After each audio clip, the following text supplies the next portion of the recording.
And this is a special Immigration Live Q&A on Canada's Remembrance Day.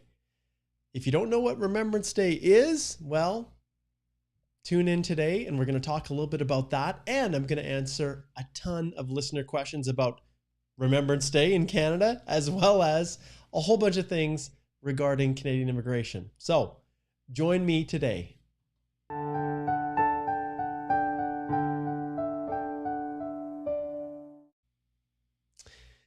All right, guys, welcome back to another edition of the Canadian Immigration Live Q&A. You can see I've got my Poppy on here. I have my virtual Poppy up here where you guys can see it. That is an official part of the broadcast today, all to commemorate Canada's Remembrance Day ceremonies and observations today. Now, for those of you who do not know what Remembrance Day is, I'm going to talk to you a little bit about it today.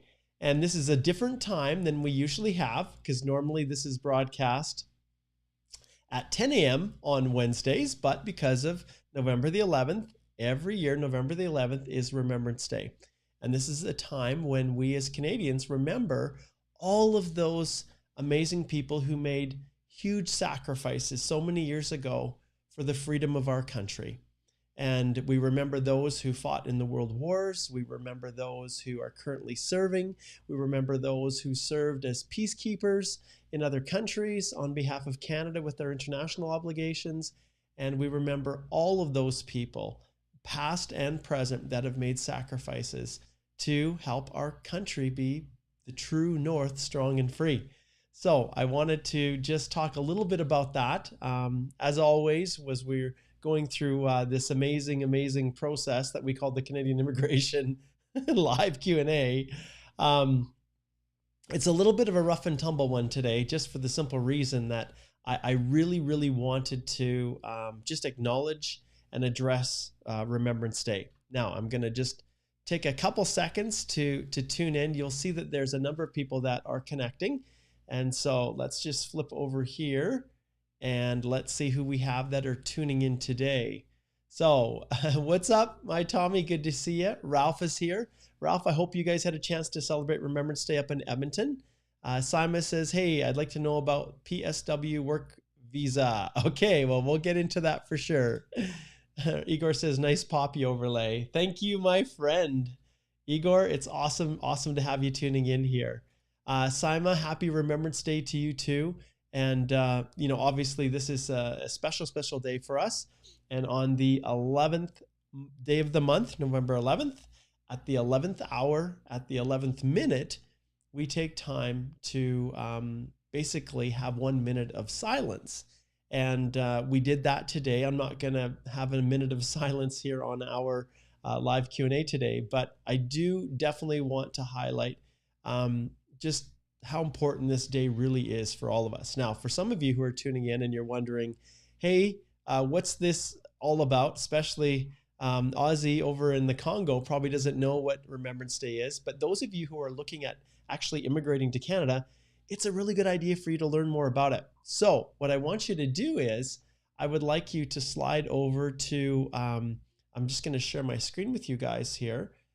I want you to go over to Google. And all you have to do is type in Remembrance Day 2020 Canada. And then this morning, my family participated in the live one on CBC, the news special there. And you can click on that link, go there on YouTube and watch that recording. And if I just flip it on and turn it on here, it's a really nice presentation that we talks have honored about it. them ever since. And I'll pause this. It talks about it. It talks about the history. It talks about just the basic background, why we celebrate, how it's grown into, not only honoring the men and women who fought in, the world wars many years ago, but also the efforts that are being made by our current, our military and those who are serving, because they're often the first line of defense, even in this world of COVID. And so, big shout out to all of them. I wanted to make sure that was really imprinted on everyone's mind. And I'd encourage you to go back and, like I said, go and search Canada Remembrance Day 2020 and watch it. Because if you're coming here, if you're going to immigrate here, you guys, you need to understand that this is an important part of the fabric of our country. So there we go. So you'll also see here that I have in the top corner here a poppy, and that's a virtual poppy. So you can also donate to get virtual poppies. And I wanted to share just a little bit with you guys about this particular poppy. This one is personal for me, and I think many Canadians have family that have long since passed away that were required to fight in the world wars. And you, in your country, I'm sure that your lives have been touched by wars that are just terrible, awful. Why man has to fight and this conflict, I don't know. But in many countries, we believe in honoring and sustaining and living up to the laws of our land. And if our country goes to war, there's an obligation to defend your country. And many of you are in that situation. So this is a special poppy that you can get, and I donated to the Legion, who produces this, in remembrance of someone. And for me, this was in remembrance of my great uncle Ivan, who fought in the Second World War. And I just want to share just a little bit, if I can find it here, right there. This is my uncle Ivan Eugene Workman. And he was born in 1907, and he died in 1979, and he served in the Second World War. And this is a picture of his wife Gladys and their little daughter Deanna just before his deployment. And so this is a part of my heritage, a part of who I am. And I just want to acknowledge that for me, Ivan is who I am in particular remembering during this time. So there's Remembrance Day. Make sure that you flip over, do a search, see if you can find, like if you look right here on this page, just Google Remembrance Day 2020. The CBC News special was wonderful. It's really good. And you'll just get a better feel for what this is all about. So that is one of the most important reasons that I wanted to do this live Q&A today. And it was delayed a little bit. But thank you so much, everybody, for supporting and being involved. And also, you'll see here, I'll just remind you, right here, I have a little poppy. And this poppy is something that we also wear around this time. And the funds that are generated from when we buy these little poppies and we wear them are used to help all different kinds of causes. Veterans who from wars that were injured, there's money for them. They donate to just a ton of different causes in support of our veterans. And so that's what the poppy is. So I'm wearing that today. And I've dressed up just a little bit. And I also have my Canada flag shirt on today, which I think is going to be a little bit more of a staple. But all right, so there's the intro.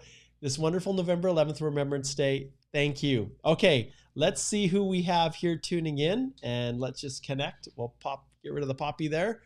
Okay, so we have Tyler says hero. Absolutely, that's correct. Niketu, good to see you. I hope the feed is working okay, guys. I don't see any issues right now with the feed, which is good. That makes me happy.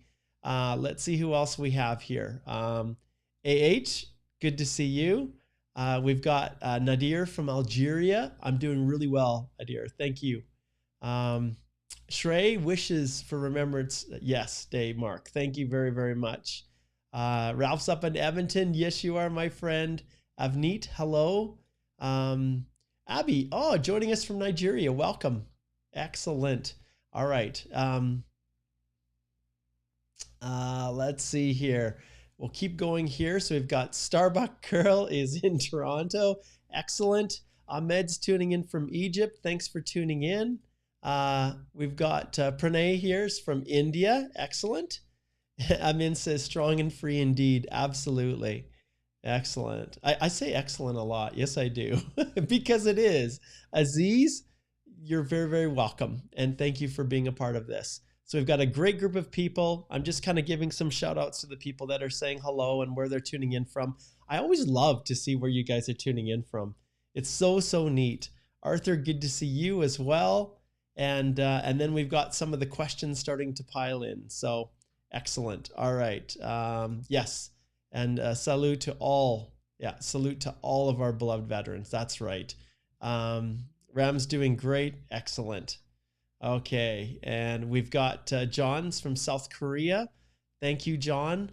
And we have Ryan, who's tuning in from Bangladesh, and Yari from Morocco.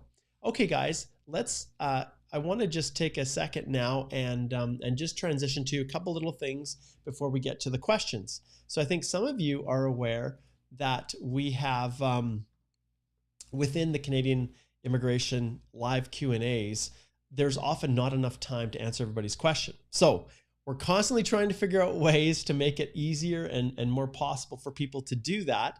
So what we've done now, and I'm going to share my screen again here, and I am going to, let's see, I've got a whole bunch of things right here. So if you go to the Canadian Immigration, if you go to the Holthe Immigration Law, I've got so many websites. If you go to the Holthe Immigration Law website, click on Resources, and then scroll down to the bottom.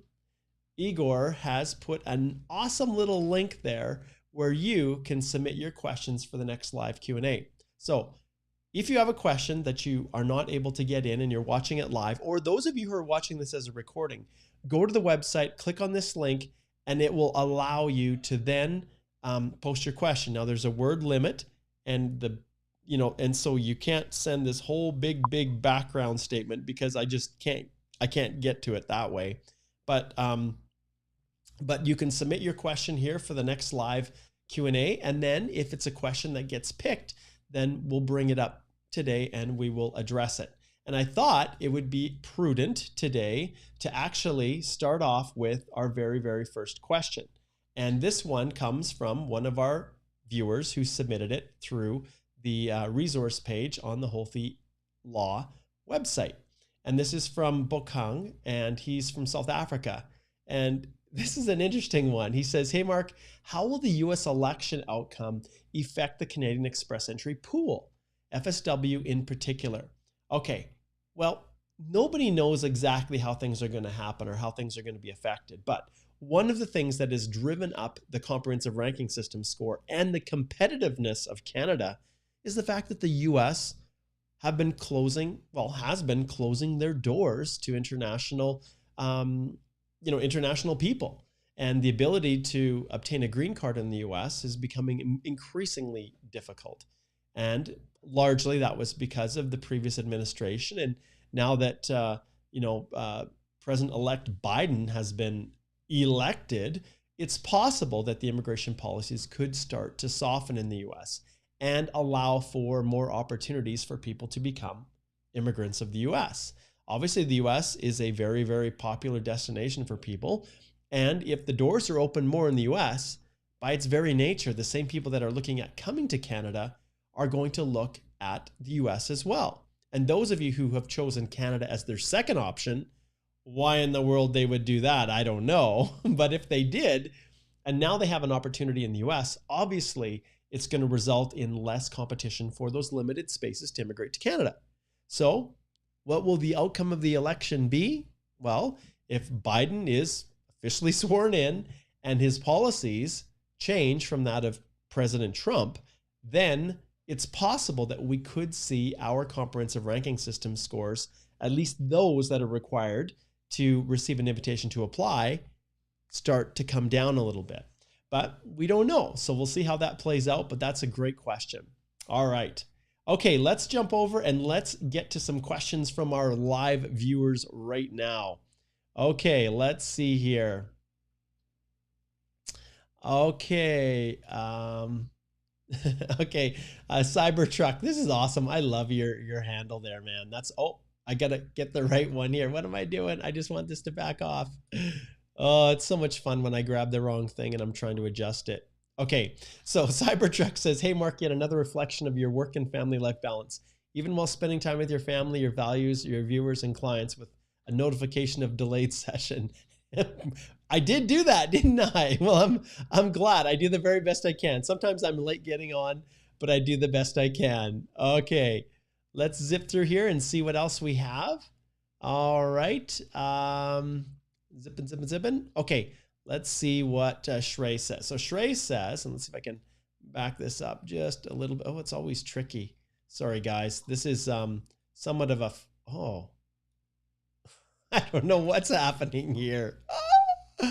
Okay, maybe it's because I'm trying to back it out. Okay, I know you guys are patient with me as I mess around with this stuff.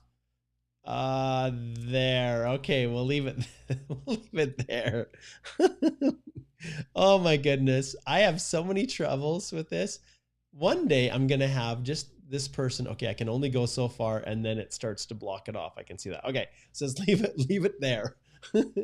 One day I'm going to have this amazing team of people around me. Igor is awesome, but he's like, I've got him so stretched thin that it's hard for him to keep up. But one day I'm going to have this amazing team of people around me that are pushing buttons, adjusting things, managing things for me. So all I have to do is focus on you guys, answer questions, and just make this awesome experience even better. But right now you have to deal with the technical difficulties. Okay, Shrey. Shrey's in Toronto. As you said, that spousal sponsorships are moving fast in Canada, but slow outside. My wife's file is in Mississauga as per last update, but she is in India. Will her file be slow or fast? What I mean by slow and fast is people that are actually in Canada that are being sponsored by their spouse that's in Canada. So both people are in Canada under the spouse common law partner in Canada class. Those are moving forward because they're in Canada. But those who are outside, yes, it's still slow. The travel restrictions are still in play. So yes, it is not moving as fast. And for your spouse outside of Canada, in India, unfortunately, things are going slow. And it's interesting too, because even in circumstances where Canada, let's take our folks with expired COPRs, the confirmations of permanent residence. Many people now in India are starting to get those notifications. So if your COPR was expired, immigration is sending letters finally out to you that authorize you to board. But guess what's happening? The airlines aren't getting the message. So when people have an expired COPR, but they have the letter saying they can travel, well, the airlines are shooting them down. So there's still so much work to do. I've got meetings with the minister's office tomorrow. We're going to talk about some of these things. And yeah, I just feel my heart goes out for all of you guys that are stuck in this situation. All right. Okay, let's jump over to AH here. Okay, so let's see if we can get this one. So AH says, we know that Wes sends a copy of her ECA report to IRCC. What if there is a mistake in the report? Pretty simple, AH. Get it fixed. Get it fixed if there's a mistake in it. And then when you submit your EAPR, upload the corrected one into your EAPR document checklist.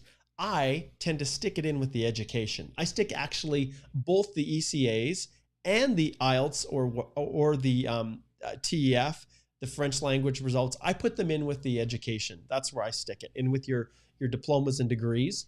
And that's what I do. So get it fixed if you can, and then upload that copy. If you've already submitted your application, then, well, you should have fixed it before you submitted. But if you didn't, then you can always send in a web form with the updated correction. All right. As long as it doesn't impact on the actual result of your assessment. In other words, if your correction actually drops you from a master's to a bachelor's, which of course, I can't see any world where that would happen. I'm sure it's just a typo in a name or something, but yeah, correct it, then upload it. Okay, let's see here. Yadwinder says, can a person have application in the Alberta Opportunity Stream, Express Entry FSW at the same time? Yeah, they can. Absolutely. Now, understand, if it's Express Entry and you've submitted it through the Federal Skilled Worker Program, it is possible that Alberta could ask, well, do you already have something in the queue, and then choose not to issue a nomination for you.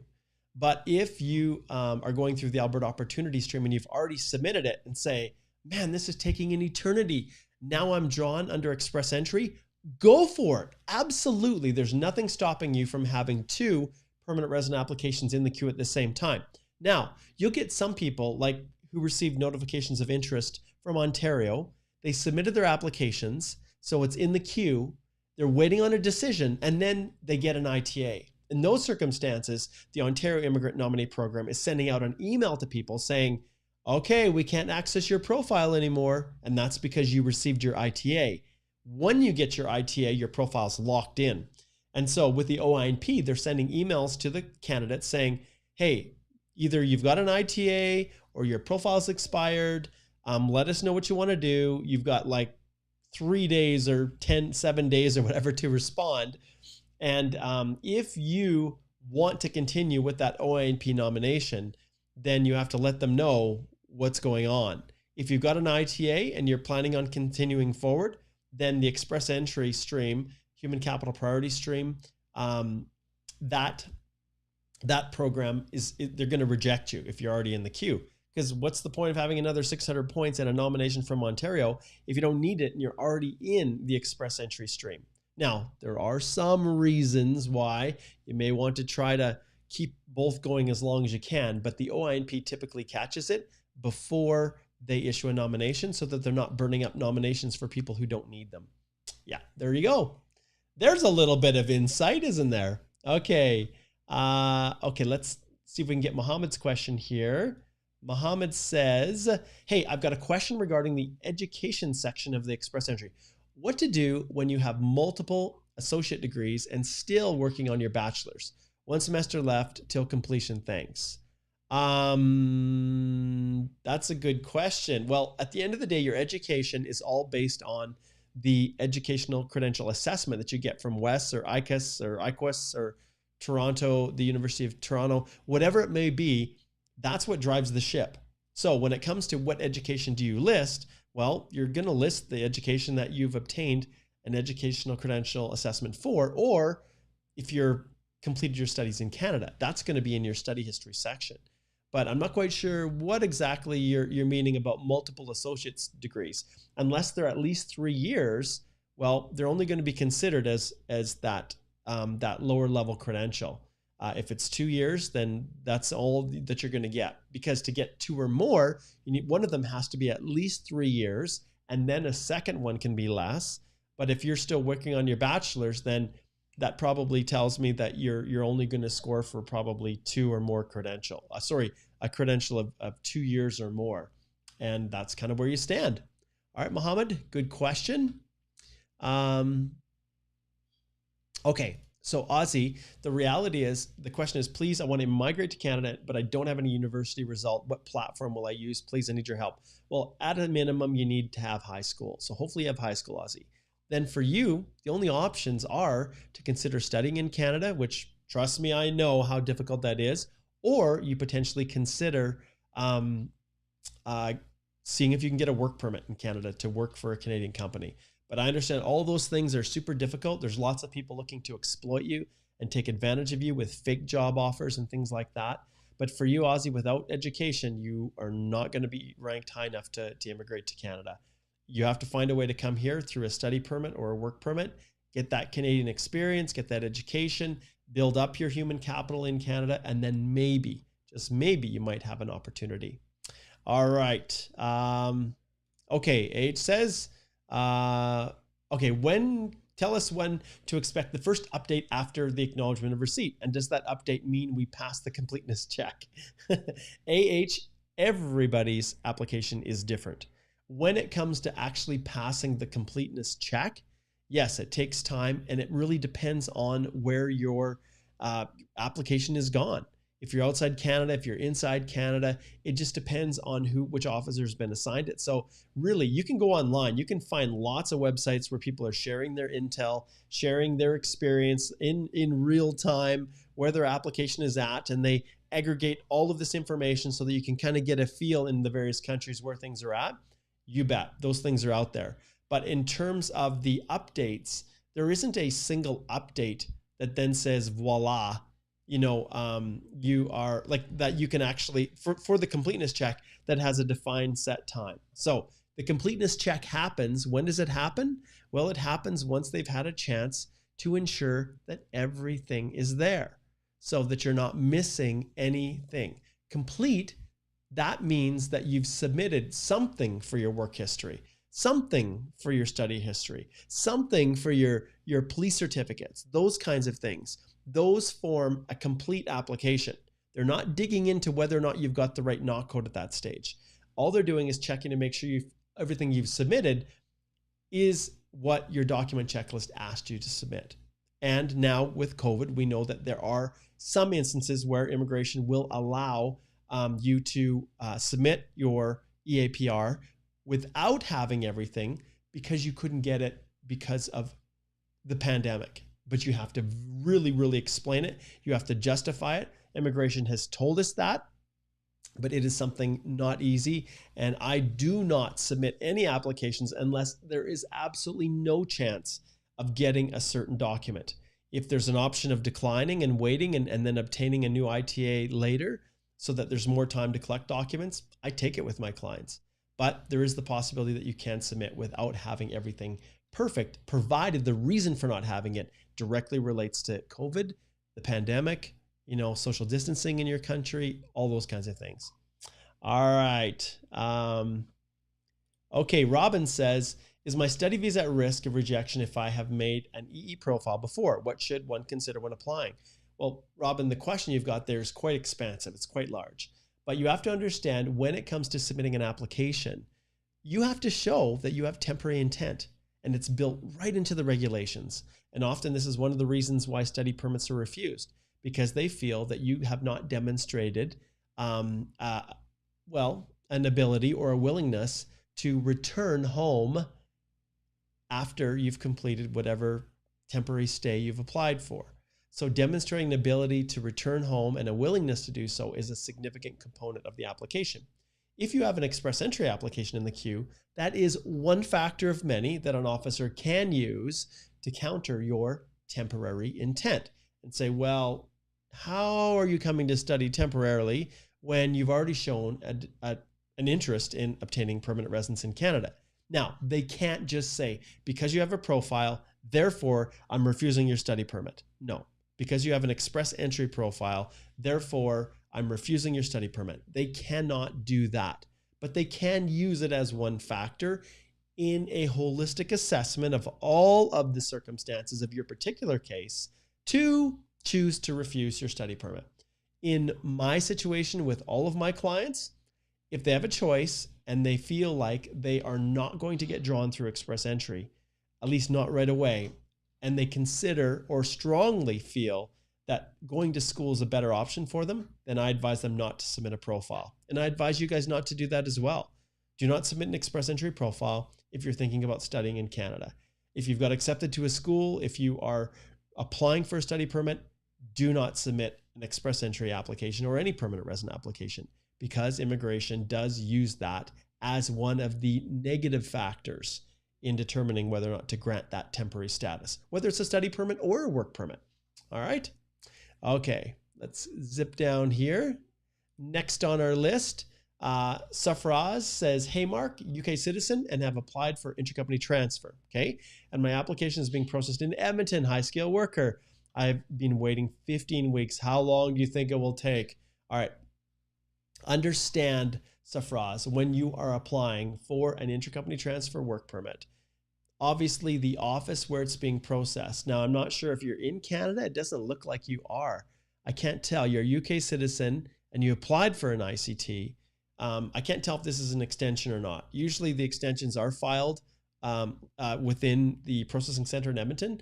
And you can see, if you go and look at the processing times right now, so if we flip over here to the site and we just search right here, we'll go IRCC processing times. We'll check them out in Canada, and you can't always trust these, but let's just take a look for argument's sake. So temporary residence right here. Then we go, what kind do you want? If it's an extension, you can see here, work permit. Let's just see here, study permit visitor, work permit from inside Canada, initial or extension right there. And you submit this. You can see it's 145 days are what they're stating as being the processing time. And it was last updated just yesterday. So that's where we're at with your situation. Like, I feel for you, my friend. It is not easy when you have this type of an application that's just been stuck in limbo forever. And so I feel for you. But as far as processing times, who knows? It's completely all over the map. All right. Moving on here. Okay, Philippe says, okay, Mr. Mark, what if my wife gets pregnant after or shortly before I get an ITA? We are a family of 3 today. Should I tell IRCC or wait to receive my PR? Okay, here's the key. Just because your spouse is pregnant doesn't change your family composition. So at that stage, there's nothing to notify IRCC about. However, if your spouse is accompanying, so she's a part of your application, and that baby is born before you actually physically land in Canada as a permanent resident, you absolutely have to notify immigration of the birth of that child, have the child medically examined, complete all of the other information. They need a passport if you're outside Canada. You have to provide a photo. You have to, the birth certificate showing that the child is yours. Those same elements that are required for any dependent child, you have to go through the process. And will it delay your application? Yes, it will. But under no circumstance, Philippe, do you ever land as a permanent resident after your child is born without notifying immigration. So you have to have that child included and examined. The consequence can be just devastating. You could be prevented from ever sponsoring that child to come to Canada in the future. It can mess up everything. All right. So there you go. It's a little bit of a difficult situation. And in some cases, Philippe, in your particular situation, I do a lot of consultations with people who have changes in their family composition. They get married after, or they have a child, and I help walk them through that. Often they retain me to help them make sure that they're doing things properly and that they're trying to make things as expedited as possible, because if you drag your feet, it can take a long time. And there's certain things that immigration are asking for every time. And so I already know what those lists are. So sometimes we'll actually preempt and send everything we can to immigration in advance to help cut down the time when that child is born, or when that marriage happens, if you get married, after you've submitted your EAPR, but before actually landing and becoming a permanent resident of Canada. So good question. And with that one too, Philippe, I'm just going to ring my bell, which is, when it gets into your specific situation, it's legal advice, right? And so what I do with my clients, and I think I can probably do this right now, I think I've got it, is I direct them to slide over here, and at the bottom, you can go in and you can actually book a consult, and we can go over all this. 25 minutes, I can set you up.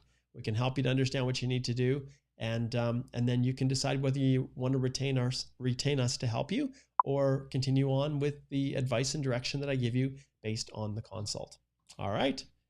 Good question. Thank you. All right, moving on. Shrag says, thanks for sharing. You're very, very welcome. Okay, let's see what's next here. Okay, here's a big one.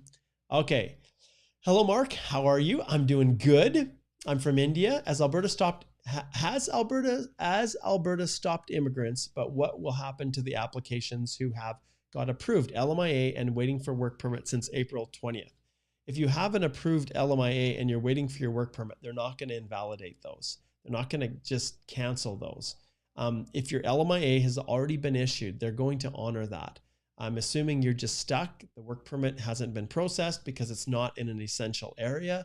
But right now, Jalaj, I can tell you that they're not going out of their way to actually cancel anyone that is on the do not process. At least that's my understanding. Anything can happen in the future, but at this stage, the LMIAs themselves that have been approved and you've actually submitted a work permit, they're not canceling those and unraveling those. I've never heard of that to this stage.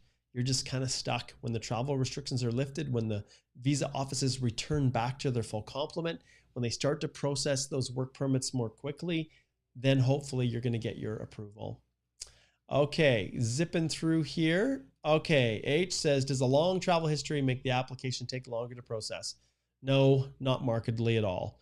Long travel histories, they don't forensically go through those like they did before. Why? Because in the past, you would need to provide a police certificate for every country that you lived for 6 months or more in the past 10 years cumulatively, which means added up every day. If you went there for a week, 7 days. You went there for another week, the next month, another 7 days. So then you add up all the days you spent in that country over the past 10 years. You used to be required to provide a police certificate for that, which was crazy insane. Now they've changed it back to how it always was, which was 6 months in a row if you lived in that country. So the travel history isn't as big of a deal as it was in the early days, but you guys will see lots of stuff out there online that's old stuff that people are saying, oh, you need to submit both passports. You need to make sure all your visa stamps are in there. You need to make sure that everything is perfect because they're going to go through everything forensically. Yes, they look at travel history, but not in the same way they did before. Why? For the reason I just told you, because they no longer require police certificates for countries that you've lived in for 6 months or more cumulatively. Now it's in a row. So they don't need to know and track everything perfectly the way they used to. All right. Okay. H says, hey, are there any specific job positions that Canada rejects? Thank you for all the help. Well, as far as jobs, specific job positions, like Alberta right now, if you're applying for a labor market impact assessment, has a massive do not process list.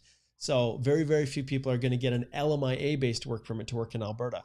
But outside, it just comes down to whether or not that company can show there's no Canadian or permanent resident to do your job before they can issue an LMIA-based work permit. There are other programs that don't have those same restrictions, but generally speaking, that's what it comes down to. Okay, Ryan says, remembering from Bangladesh. Thank you, that means a lot. And for those of you who are tuning in a little bit late, I guess this is the fun part when I'm trying to adjust things and then I'm clicking on the wrong buttons here. That's the one I want. That's the one I want here.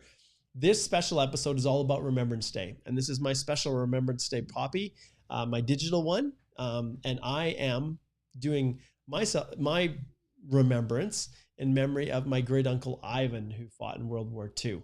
And for those of you who are tuning on a little bit later, I'm also going to pull him up. And this is my great uncle Ivan, who lived from 1907 to 1979. I was born in 1972, so I was only 7 years old when he passed away. But this is him and his wife, Gladys,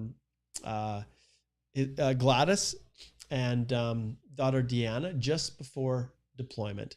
And that was before he went off to fight in World War II. So that is who I am in particular remembering in this time of, well, it's basically all about not forgetting and just keeping their memories alive.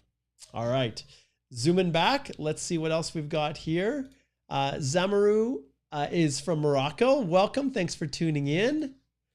All right, Maud says, hey, I got a question. Is the person who has a rejected asylum case in the US could not get a student visa in Canada? Well, you have to disclose any prior refugee, claims that were rejected. You have to disclose those. Immigration Canada has access to the US system, so they'll know. Now, does it mean that your study visa is going to be guaranteed refused? No, not necessarily, but it is a big factor that they look at in determining whether or not to grant that study permit. Because remember, you have to demonstrate a temporary intention and that you will return to your home country when that status is expired. And if you've already made an asylum claim in another country, it has an officer has a tendency to consider that as an indicator that you will stay longer than your temporary status was originally granted for, because you've already done it. At least that's their theory. So it does make it difficult for sure, but there's a lot of different factors that come into play. And and it just depends on each person, but it can be a negative factor. Okay, Prane says, hello, Mark. Any guesses if the CRS score for express entry will be ranging between 468 to 474? I think it's possible that it could drop down to 474, 3, 2, maybe 1 even, but we've got some big changes that have occurred. One of them, guys, is the fact that they're not doing CEC draws. So, everybody, if they're getting drawn, are coming through the federal skilled worker, these open draws. So if there's a CEC only draw, those people are kind of culled out. But in your situation, 468 to 474, it's been a long time. 469 was months ago, before the pandemic, with an open draw, which I'm assuming is what you're looking for. If it's a CEC draw, yeah, I think if they did a Canadian experience class only, it could drop down to, the mid 450s. But for an open draw, with the French, people who speak French now getting 15 points, what it used to be receiving 30, And before, when they received 30 points, now they're getting 50 points, an extra 20 points. So I can't help but think that's going to start to increase and push up those scores. All right. Okay, moving on here. All right, Johnson says, my wife has completed her master's in South Korea. We want express entry, but am on a departure order for refugee. Will it affect our application? Yep, it will. And I would ring that bell right there, which really means that's legal advice, my friend. And so if I go back here, I'm going to tell you to go right here to our site and book a paid consultation. The refugee stuff, understanding the impacts. Alicia's really good at that kind of stuff. I'm also happy to visit with you a little bit about it. But yeah, it does play a role, because if you were a failed refugee claimant, if that's, you know, what you had done in Canada, then it's entirely possible that you need an authorization to return to Canada, an ARC, and those things, there's no slam dunk with them. So you have to make your case. All right. Okay, let's see here. Shrag says, hey, I received my nomination from the OMP a few days back. Now my passport number has changed due to some reasons. Should I inform OMP regarding this, or just inform IRCC is efficient? I would always inform them both. That's what I would do. Okay, Hamu says, hello, Mark. Happy Remembrance Day, Mohammed. Yes, that's great. Sudanese, I soon to come to Canada. Awesome. I hope that you can.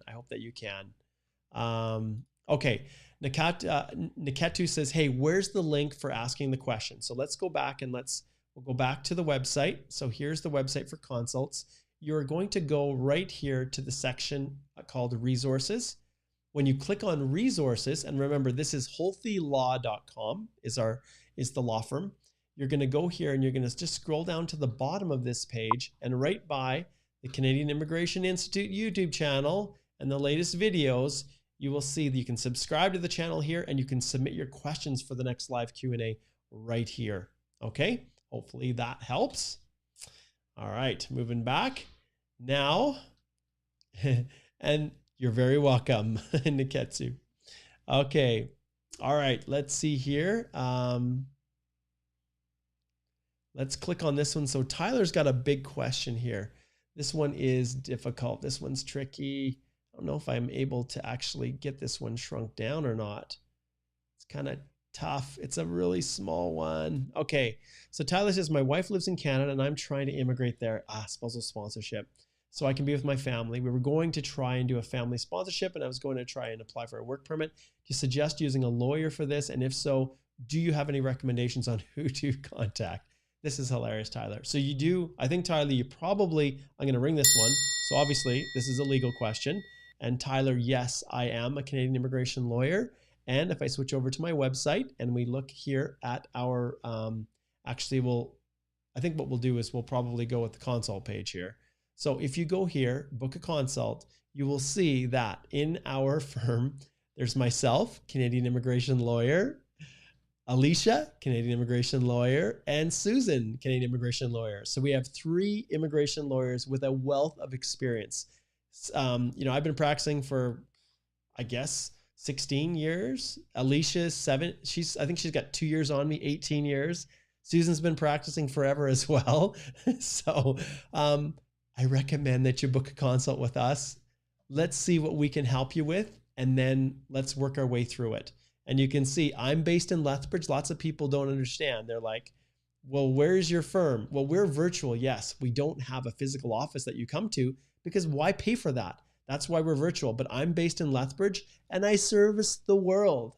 Alicia, she's in Calgary and she services the world. And Susan is in Edmonton, Alberta, and she services the world. And if you go to all of our team, let's see if we can, if we go to our team generally here, you'll get some background information about us. And there is also Igor, who is working towards getting his law degree in Canada, his accreditation to practice as a lawyer in Canada. And then Marissa, who's my client intake specialist, who's the person that you guys will work with. And Marissa is an auditor. She has worked with some of the big 4 accounting firms in the world, and she is the intake specialist. So highly, highly experienced crew. That's us. And so I recommend that you book a consult and see if we can help you guys. All right. Okay, good question. Good question. All right. Okay, let's jump to Mooncake. You guys are awesome. I love these handles. Mooncake. Should I have one affidavit for each doc translated, or is it okay to have a single translator affidavit listing all the documents translated? A single affidavit listing all the documents translated is totally fine. The only issue you're going to have is when you go to upload those documents to your Express Entry EAPR personal document checklist, it's going to have you submit those documents based in different sections. So if you have multiple documents that are all included in the same affidavit, it can get a little bit complicated when you're trying to upload those so that immigration knows that your police certificate and the affidavit that basically confirms the translation. You may have a police certificate, you may have a reference letter, you may have other things all under the same thing. And the only problem is just when it goes to uploading. All right. But like always, ring the bell. We can help you with that. All right. Ronak says, hey, Mark, I'm standing in the pool with a CRS of 470. Oh, so close. Along with Canadian experience, what are the chances of me getting the ITA? Well, obviously, if you have Canadian experience, if you have 1 year and you're going through CEC and they do a CEC draw, slam dunk, boom. If you're currently working, you may have to leg it out for another year to get the bonus points for another year of Canadian work experience to get 480, and then you may have an opportunity to do that. But yeah, I don't see the open general program dropping down to 470. So in your situation, maybe you write the test. Can you rewrite the English test to get just a little bit higher score? Even a couple points could make the difference for you. That's what I would recommend in your situation, Ronak. But once again, very personal question. Happy to answer it via consult. Okay. Okay. Yari says, sir, do you think that to be blind or visually impaired can be a reason for inadmissibility? No, not at all. Under no circumstance. I want to bring this up. I want to make this large, Yari. There is no restriction whatsoever on someone being visually impaired or blind as a reason for inadmissibility. No. If there was some condition that required some life-threatening treatment or something that you'd require expensive surgeries or things like that on the treatment side, then yes, you could be found medically inadmissible if the costs of that care that you need exceed the average per capita income that they use for an average Canadian in calculating the threshold for medical inadmissibility. But just being blind or visually impaired, no, my friend. Canada is a wonderful country, and we are extremely welcoming of all kinds of disabilities. All right, moving on here. Okay, let's see. Next is Rehan. Oh, he's got some questions here. Let's see if we can back. I think I'm slowly learning how to do this properly. It's kind of small, but we'll back it up. He says, I've got some questions regarding your service. If I book a consultation initially and after talking to you, if I want to upgrade to take your immigration service, want to hire you, will the consultation fee added to the service fee, or both are completely separate, means I have to pay separately? Rehan, right now we are, it depends on the nature of what you hire us to do, if we waive the consult or not. And that's the best way of describing it. So after you have the consult and then you choose to retain us after, it depends on what you're retaining us to do, whether or not we will waive that consult. Some things some things are by their very nature. We don't waive the consult because it's a necessary part of the process. Other times the consult helps us to collect things that we would use in the course of our actual representation of you. So it makes only sense that that's something that we're going to need to do anyways. And so we would give you a credit in those circumstances. But it all depends. It's case by case, my friend. So go here to our firm and book a consult, and you can choose the time. You can click book 25-minute consult with Mark, and then it comes up, and then you can see, okay, I don't have any appointments this week, but you can get in to see me on Monday. And then if I flip back here, I'm going to show you as well. Let's see, how soon can you get into Alicia? If you look at Alicia, she's got appointments available tomorrow. So you can see we don't mess around. We do not mess around. All right. Okay, jumping back again to the questions. Okay, good one. Good question, Rehan. Okay, Aisha says, what about the processing time of CEC in Canada, biometrics and medical submitted. Ultimately, like I said, it's all over the map. If Canada is having problems getting the security information to do the background and security screening, then that can delay things. So it depends on the country where you're at. But really, these are going quicker. They are going faster. The one challenge with biometrics is immigration, if you have not already completed it, is sometimes, well, often what they're doing now is they're calling you and trying to book the biometric appointment over the phone and scheduling it. And that's kind of how they're doing it. So that could be one thing that's kind of delaying. But if you've already completed your biometrics, you've already completed your medical, which you've got here, really you're close. It shouldn't be that long. It really shouldn't. Okay. Niketu's back again. He says, hey, Mark. Okay, I'm slowly starting to figure out what I need to do here. Hope you're doing good. As I said, I've been here for 5 years and I got my ANP and they won't let me use it for my new profile. So I had to let go and apply to LMIA. Now, after Alberta labor laws, they returned my application after 6 months waiting, and now I have no work visa too. What options do I have? Right here. I'm going to ring this one about 3 times here. That you have to understand, my friend, that you for sure need to slide over here and book a consult with us. You absolutely have to, okay? Because when it comes to your situation, it is a mess, my friend, a complete mess. And hopefully you didn't have another representative helping you with this. And the problems that you were facing were, you know, just because you weren't quite aware of the process. My heart goes out for you if you hired a rep, a consultant, or someone who didn't do things properly for you. All right. But yeah, I recommend you book a consult, Niketu, and we can talk about it. Okay, zooming through here. Now, what I'm going to do is I'm going to shift over and we're going to go to another question that I received. Wow, an hour's gone. You guys are going to get bonus today. We're going to do this a little bit longer. Here's a question that I got that was sent in through the web submission form.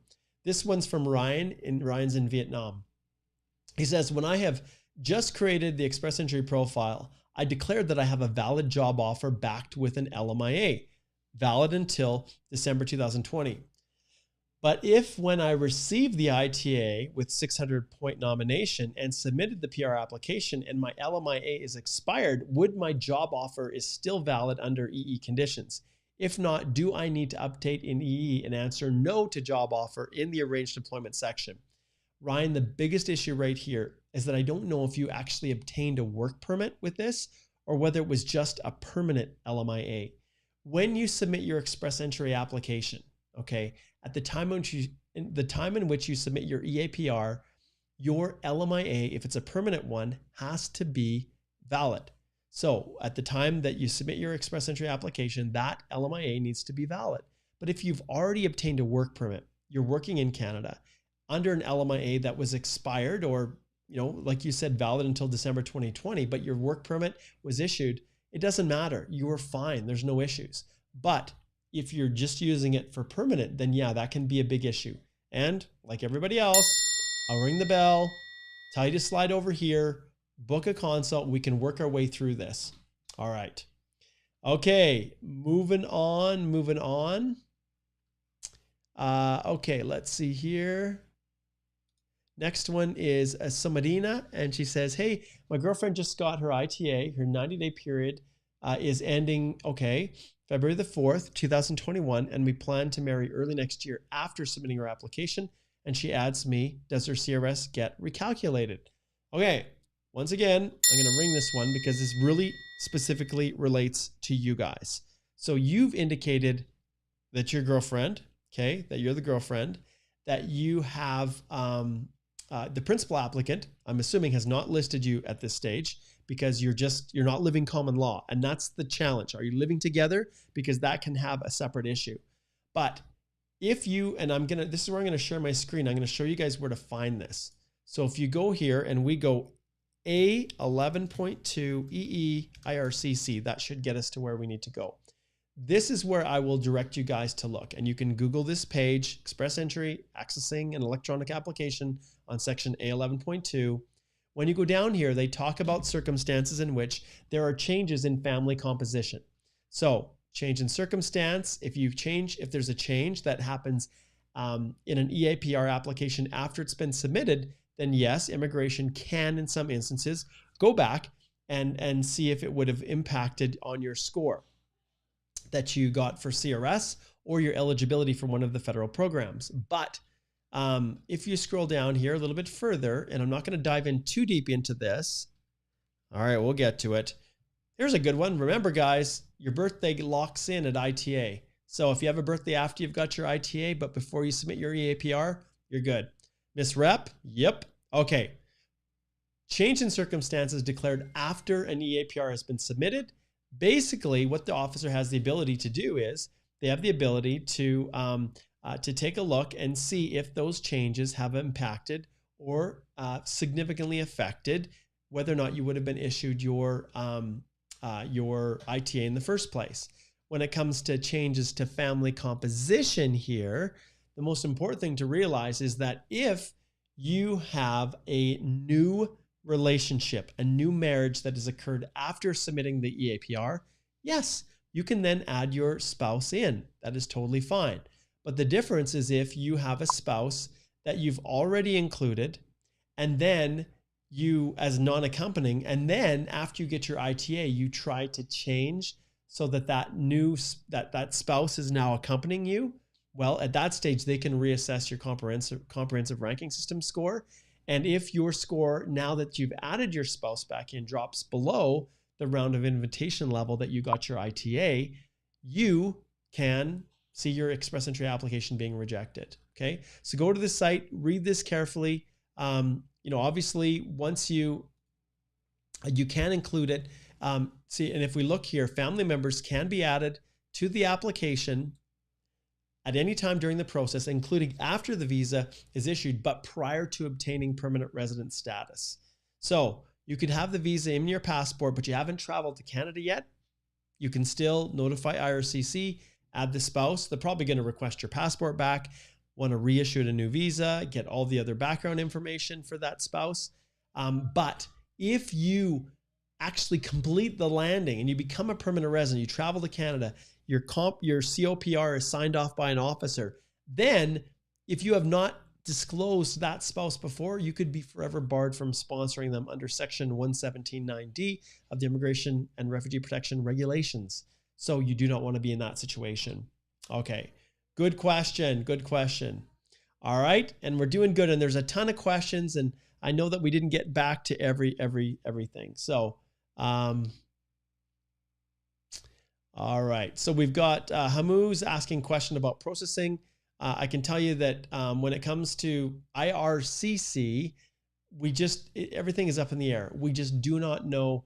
It all comes down to when the travel restrictions are going to be lifted, and the officers can go back to those foreign visa offices in full force. Okay, let's see. Okay, Aka says, I'm waiting for my divorce to complete, waiting for final decree. If I put the status as married and spouse not accompanying, what documents do I need for that? You're going to put that you're legally separated. That's the status that you're going to include. And when it comes to the documents that you have to submit, often it's treated as if that spouse is not a part of your application, but you still need to fully disclose them. So in your express entry, you're going to want to put legally separate if you're not living with them and you're just waiting on the divorce to be finalized. But I'll be honest, that's a complex situation, and it probably you should consider sliding over and booking a consult with one of us right here on this consult page on holthelaw.com. That's where you can go to track it down. All right, zipping back here. Let's see what we have next. We're into a little overtime here, but that's okay. I don't mind that. Let's see how many we can get through here. Some people are probably dropped off and said, oh, he's not going to get to my question. You're going to be surprised because we're going into overtime. And why? Because today is a day where I've closed my office. And generally speaking, we are taking this day as a special day to remember this right here, Remembrance Day in Canada. And this is a day where we remember all of those men and women who fought to keep Canada true, strong, and free, and who gave their lives. And as I shared previously, I am remembering my Uncle Ivan here, my great uncle, who fought in World War II, and that's a picture of him and his family just before they were deployed. All right. Okay, let's get to some more questions. Mina says, hey, Mark, it's been a while, eh? Yes, it has, Mina. Yes, it has. Okay. Okay. Flavia says, hey, Mark, I bought your, let's see, what's Flavia say here? I bought your EE course and I'd like to buy the LMIA course. Can I receive a coupon discount? Thank you in advance. Flavia, send me an email and I will work something out with you. Okay. And for those of you who are wondering, what the heck is Flavia talking about? Those of you, and it's probably a good time actually to let people know right here that I have my Express Entry DIY course. You guys all know it's there. Those of you who are watching this, if you punch in this code, EEDIY50, and you go to the CanadianImmigrationInstitute.com website, you can get 50% off access to the course. All right. So that is available to all of you who are watching, and it's not something that I advertise or market broadly anywhere. All right. Hopefully that is helpful. Now, if we flip over here to the website and we just go to the CanadianImmigrationInstitute.com, this is the site. And when you're here, you can click on see all courses right in the middle right here. It'll take you here and you can actually try it for free, the first couple modules. And I'll let you know a little secret. Today, I'm going to be pumping out a couple new ones that are going to go in there that are going to be available for you folks. And when you log in, you will see, and I'll just give you a quick little sneak peek into here. When you log into the actual course, or when you choose to see it for free, the first two modules, Express Entry, Learning the Basics, and Preparing to Submit Your Express Entry Profile, both of those are free and they're available to all of you fine folks. So if you go back to the courses and you click on Purchase Now and you type in that code that I just showed you, okay, yep, I already purchased that, and you type in EEDIY50 and apply, you will get 50% off. All right. Apparently I've already purchased it. Well, that's great. All right, there you go. So I think I can probably make some arrangements there to work with you, Flavia. And you'll have to let everybody know, did the course help you? Was it useful? There's been 2 adjustments in the last 3 years now. They've added extra points for French. So I'm going back and I'm actually revamping the whole course right now, but there's extra points for French. So in the video, I talk about 15 points and 30 points for French. And now there's a question that asks about biometrics. But other than that, every single video within there is still 100% accurate and relevant. And so now it's time to upgrade to 2.0, which I'm going to market separately. And once I create that whole new course, then it will be available for all of you. And it's going to be even more awesome than the current one. So Flavia, I'd love to hear whether or not the course actually helped you. Okay. Okay. Let's see here.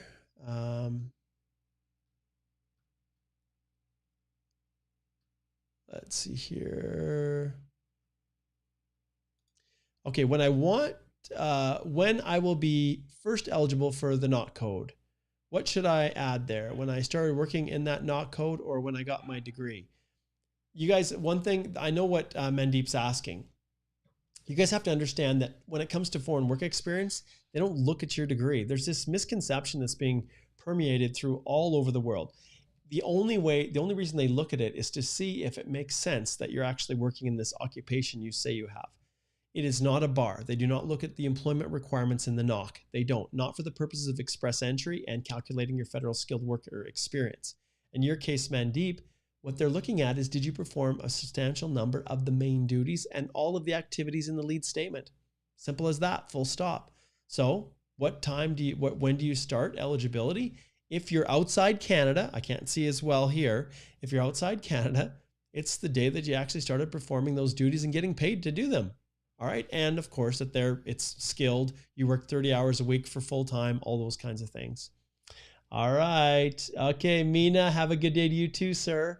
Okay. We already answered Gloria. I answered that previously about, can you apply if you have apply for a study visa while you have a profile in the queue. So go back and listen to that one. The reality is it's a factor that immigration can use to against you when you're applying for a study permit, because you have to show that you have temporary intent and that you'll return back to your home country, which can be an issue. Okay.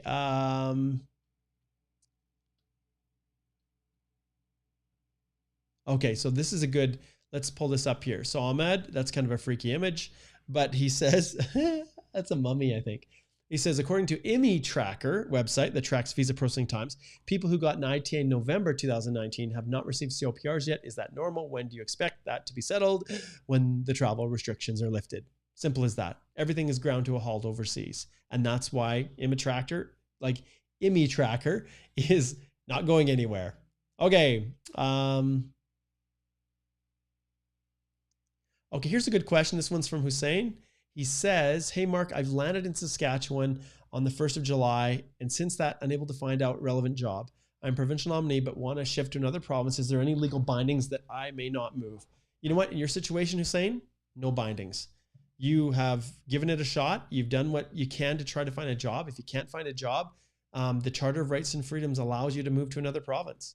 So obviously with every client, I tell them, look, honor that. Do the very best you can to make your home in that province. Bring your skills, make it better. But there's nothing saying that you have to stay there when you can't find a job and you are literally, not able to provide for yourself and your family. If you truly can't, there's nothing barring you from going to another province. Okay. Yeah, summer, I can tell you, open work permits, everything is ground to a halt. You saw the processing times. What was it, like 150 days or something? Work permits are all crazy, crazy stuff. Happy Remembrance Day to you too. Thank you very, very much.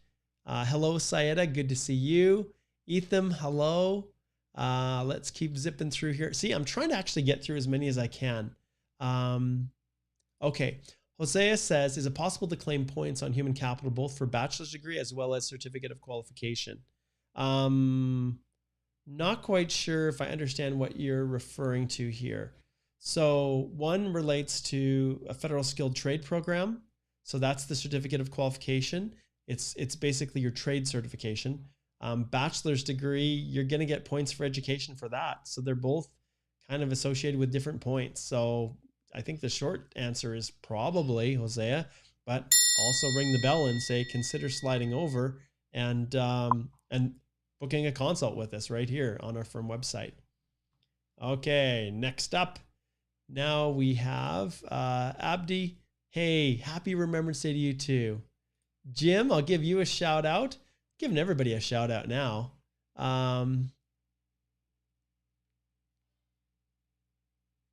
Okay, this is another one. Flavia, I'm going to ring the bell here for you, my friend. That's a very specific question that we probably need to chat about over a consult as far as the strategy. Okay, Iman says, I got it wrong ITA due to the wrong points count by my immigration lawyer. Okay, I would love, Iman, to know who your immigration lawyer was. I love this. If an immigration lawyer got it wrong, then I'd report them to the Law Society for negligence. I would. So you say I got wrong ITA due to wrong point count by my immigration lawyer, and I discovered that before I submitted my application and go back to the pool. What to do? Thank you. Right here. Book a consult, Iman. If it is your immigration lawyer, I'd love to know who that is, because that's a disgrace. Like there's no reason that you should be getting, and the only way you're getting an ITA because of a wrong point count is if you entered something improperly into your application. And, I've got my suspicions whether or not that person was actually an immigration lawyer, because there's a lot of consultants out there that give the impression and outright hold themselves out as immigration lawyers. There's a lot of good consultants out there as well, but there's an unbelievable amount of crappy ones that should not be practicing. And the problem is you probably got duped by one of them. But if it was an immigration lawyer who messed up, well, I'm embarrassed over that. And if it affected your application in any way or your eligibility, then I would report them to the Law Society. Now I'll show you something, Iman, and I'll show all of you guys. I'm going to go here. I'm going to go back to our website. And this time I'm going to take you to About Us and Our Approach. And I don't know if you guys have looked at this, but we've recently updated our website to explain what this client-centered, firm-supported model really is and what it means. And so we have a collaborative review where we work together with you. It's not me sending you out some questionnaire and then you filling it out and then me taking it from there and saying to you, don't call me, I'll deal with it. Just give me the information and I don't need to talk to you. That is not us. We are 100% collaborative. We work directly with you. We review everything collaboratively with you, and you can see all of the reasons. You can see how we compare to other representative firms. And yeah, I feel terrible when I hear stories about people who, for whatever reason, the representative just did a crappy job.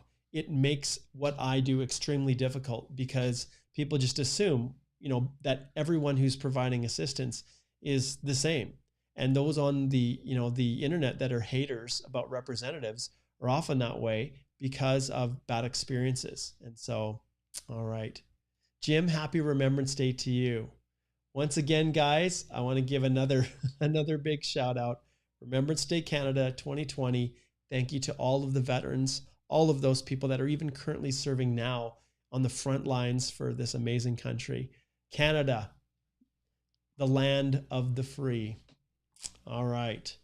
Yeah, this is interesting. I'm seeing actually if I can get through all of them. I know people will have dropped off, but this might be a super long one, but hey, I'm just going to let her go. Let's see how many we can get to. Mandeep says, I started my job as an assistant after completing the internship, but I got degree of company secretary. Is it a problem? Right here, Mandeep, you need to book a consult so that I can review that in more detail. All right. Okay. Hey, Mark, sir, how will we know that the job offer is genuine or fake? Darren, I'll be honest. If anybody has a job offer, okay, and they have not spoken to the employer, have no contact with the employer, or they paid someone for that job offer, then I would be highly, highly skeptical. And I would think that in many cases, it is a fake job offer. But the fact that people actually have to ask, Darren, usually is a strong indicator that someone's trying to take advantage of you. And so if you want, you can send me a Facebook message with a copy of your job offer. You can just message me on Facebook. That's probably a good way to do it. And then I can just let you know that way. But it's pretty easy. So with your job offer, remember a labor market impact assessment is needed. And that LMIA, I've got actually copies of those sample documents over here in my Canadian Immigration Institute. If we can jump back here in the course itself, let me just see if I can find it for you. I don't think I can. It might be a little bit hard with the way I've structured this, but in the course here, if I go back here, I actually have a sample LMIA so you can see what it looks like. And I've got learning the basics, your express entry profile, EAPR, uploading your documents. And you'll see here in the document checklist for the principal applicant on the right, I have a ton of documents here. And I'm not sure if I can make this work. Sample job offer letter, work permit, a permanent LMIA sample. So this is an example of a permanent LMIA. Let's see if we've got one that is a regular LMIA. Possibly. You can see all these documents, right? Samples to help you guys. Let's go back and check, because often when you're immigrating, it's with a PIA LMIA. So let's click on this and see if I can pull it up. I'm not sure if I can on the screen here. Yes, I can. Okay. So there's some elements to this LMIA. Now this one was an older one. It's about 4 years ago, but it will look like this: labor market impact assessment for, and then it has the information. And this is what it will look like. This LMIA is what you use to obtain or to use for your express entry, or to apply for a work permit to come to Canada. Okay, so that is, yeah, so that's what an LMIA is. And you can see all the components to it. Like there's a lot of pages associated with it. So yeah, so as far as actually answering your question, I can tell in a second whether or not it's legit or not. So maybe just send me a private Facebook message, or, I really want to help people with this because there are so many crooked, unscrupulous people out there who are looking to exploit you. So you could also, let's see here. Well, let me just see. I'm trying to think of the best way to do this. Okay, let's see if I can do this here. If you have if you have something you're not sure whether or not it's a legitimate job offer or not, we'll go there, we'll expand it. you can just send an email to info@holthelaw.com.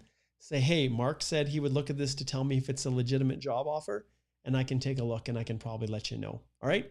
So there's just one free service, just because I hate when people come to me and tell me after that they've spent $20,000 or $30,000 on a job offer for Canada. I know how desperate you guys are, but you're so open to be exploited. And I've never, ever, ever, I'm switching back here to full screen here. I cannot figure out for the life of me why so many people, don't need that there, why so many people are so willing to take advantage of their own countrymen.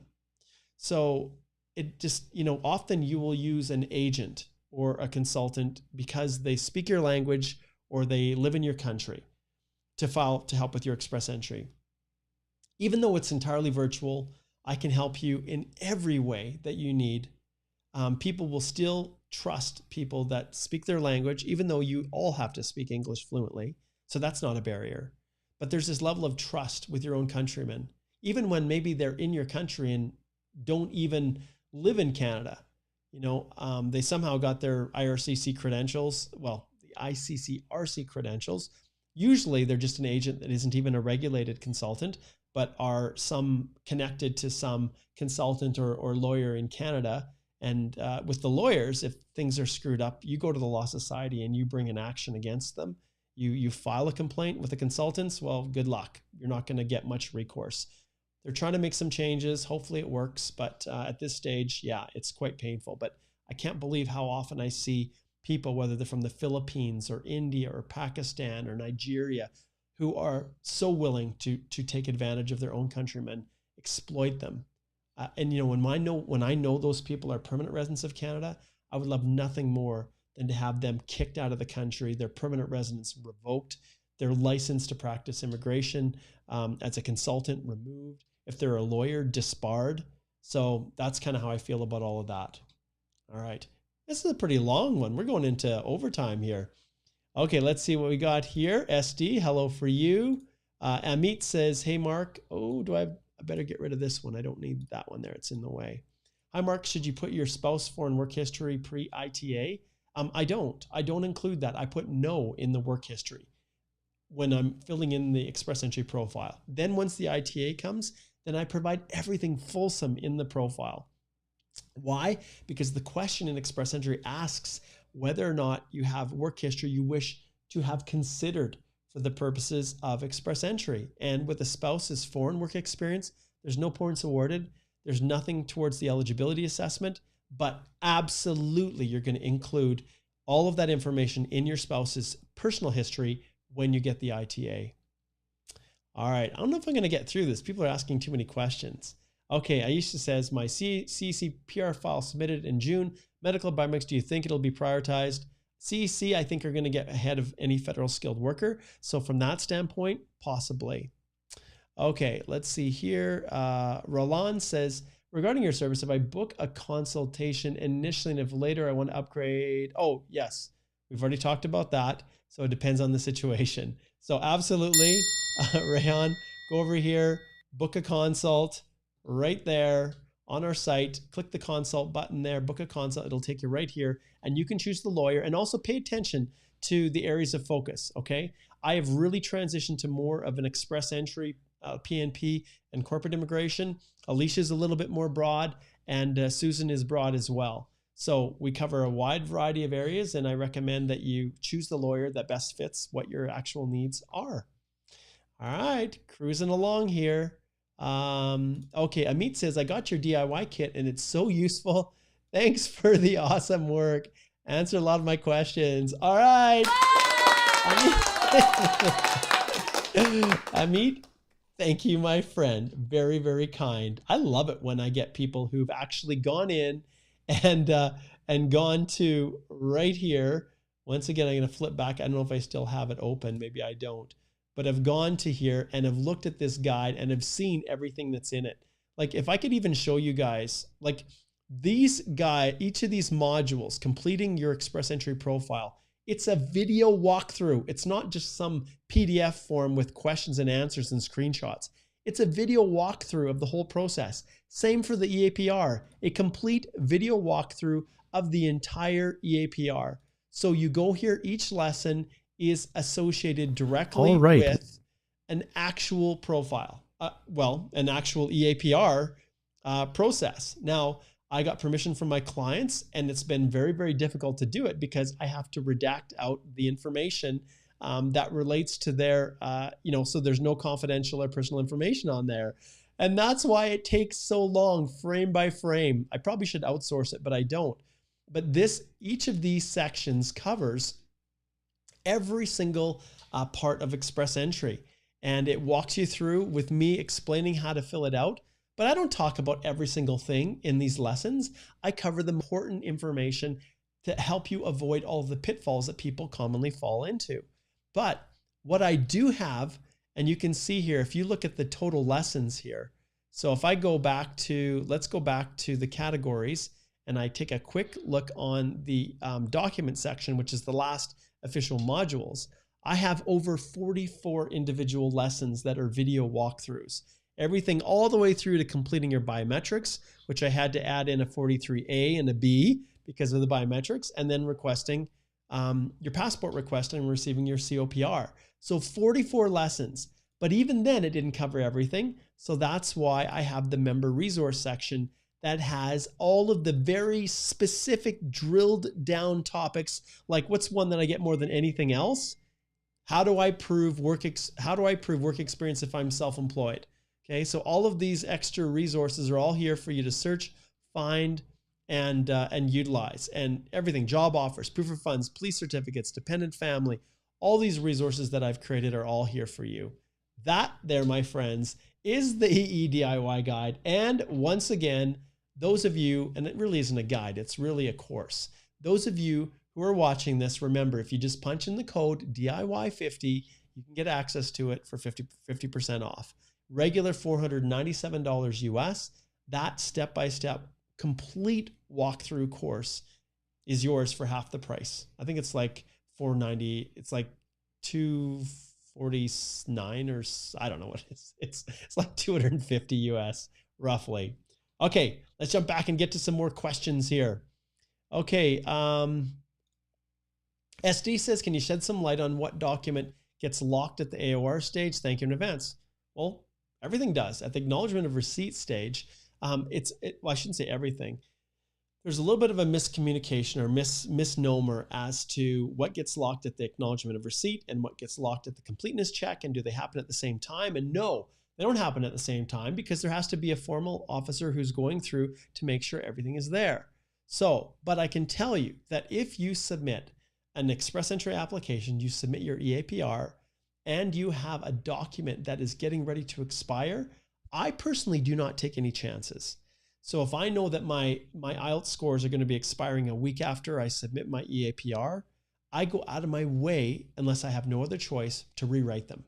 If I know my police certificates are going to reach the 6-month mark 1 week after I submit my EAPR, I go get new ones. That's my practice. I don't take any chances. But if you submitted your EAPR and a document expires after, then I personally believe, even though you may not have reached the stage of the completeness check, that if an officer refuses that, I would fight for you tooth and nail. I would fight for you to the ends of the earth, that they have no right to bounce your application after you have filed your EAPR, once it's been submitted. As far as I'm concerned, it's as good as locked in there as any other time. And if they refuse because something expired, I think there's a good, solid argument to fight that. Now, do I advise my clients to do that? No. If your documents are expiring shortly after, I don't take any chances. Get new ones unless there's no option. SD, you've got a specific question, reach out. This is what happens when you're going for an hour and a half here. I don't think I'm going to be able to get through everybody here. H says, does sending web forms to correct info and are submitted delay the process? Yep, it does. But what's the result? Do you want to not submit it and then get your application refused? Probably not. Okay, W8 says, thanks so much for the work you do. If my country of residence changes while my EAPR application is being processed, is that okay? Absolutely. but just update your address. Okay, Aziz says, hey, what advice would you give to someone who has recently done their undergraduate law degree and willing to immigrate to Canada and work over there as a lawyer? What advice would you give to someone? Well, I don't know. Are you immigrating? Do you already qualify through the EAPR? The best person to ask is probably Igor. If possible, he's going through the process to get his credentials. If you're a lawyer overseas, why would you not want to practice as a lawyer here? Don't compromise. Don't just become an immigration consultant. Go and do what you can to become a lawyer. And then you can practice in all areas of the law and you have a great opportunity, a wonderful future. Even if you have to work a little bit harder than normal to get through, I recommend that you do that. Okay, let's see here. Robin, today questions seem less warm wishes for the Remembrance Day. I need to know about your family history. Yeah. I don't know. Robin, I'm not sure exactly what questions you want to know about family history, but I've got on my father's side, I'm Norwegian. On my mother's side, I have some English and German background. That's my ancestry in a nutshell. Fun question. That's unique. Okay, let's see what we have here. Okay, process says, will travel ban extend beyond November? Waiting for my PPR since November. Yes, it will. I can honestly say yes, it will. RN, Alberta Healthcare, Abraham, your guess is as good as mine right now. Everything is really, really closed off. Okay, Mooncake, I'm going to give you a ring and say, go over here, my friend, and book a consult. Not there, right here, consult. and with our firm, and I can answer those questions in detail. All right, zooming back here. Okay, all right, keeping going. Okay, Sam says owner operator. I'm planning to buy a business, but I don't have details. Oh, Sam, you need to be really careful, my friend. Really, really careful. That's a big one of these ones for the bell, which means really, really legal advice. ESDC, who administers the foreign worker program through their delivery arm, Service Canada, is now shutting down owner-operator LMIAs. So coming over to work on an owner-operator LMIA is now something that's going to be a thing of the past. So they're trying to kill it. A lot of the permanent resident programs that are business or entrepreneurial based, there's just this huge, I don't know, like this animosity towards these things. I'm going to show you guys something else here, which some of you know, many of you probably don't. I also have the Canadian Immigration Podcast, CanadianImmigrationPodcast.com. I encourage you to go have a listen to, a very interesting conversation that I had with Phil Cohen. And we're talking about the EB-5 investor program in the US and how personally we think it makes sense to do it in Canada. So go here to the Canadian Immigration Podcast and you'll see there's a ton of other content that I do via podcast that is new and fresh and different even than what you see here. All right, cruising down here. I'm looking to see if I can get through this. Let's see here. Security check hasn't started for 3 months now. Everything else has passed. What can I do, sir? Not much, Ilham. It's the travel restrictions. Things are just tied up and there's not much that you can do, even though I know how hard it is. Okay. Kalpesh, I'm going to ring the bell, my friend. You need to do one of these. Go over to our website and book a consult and we can go through everything for you. All right. Let's flip back here now.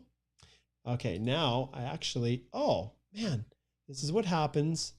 I didn't realize that I'd somehow lost that overlay. There it is. I should have probably locked this, but well, whatever. Anyways, it is what it is. I'm having fun here and I appreciate you guys' patience with me. Okay, especially when I'm trying to pump through these as many as I can. Okay, my express entry, I mentioned my degree is completed in 5 years, but in West it is showing 6 years to complete. Is it an issue? No. Ultimately, the difference between how long it actually took versus how long the credential or what it's actually, the program was, are two different things, Mandeep. I don't usually get too worked up over that stuff. Okay. Gawk says, I'm a postgrad, applied for PR, 100% complete, but not yet received. Can we travel to India in this period? I would not travel under any circumstance. I wouldn't. Not until the travel restrictions are lifted. I just wouldn't do it. Yeah, if you haven't received your COPR, I just would not do it. I wouldn't. There's just too much uncertainty. Okay. Amit says he's an Indian citizen living in the US for around 6 years. In the travel history, should I mention all travel between India and the US? I visited India multiple times during my stay in the US. Amit, how I deal with that, and I'll show you guys. Some of you are wondering, okay, well, what, these questions, Mark answers these questions, and I'd like to know more information. So Amit's question is travel history. So I want to show you guys something. Go back to the website here.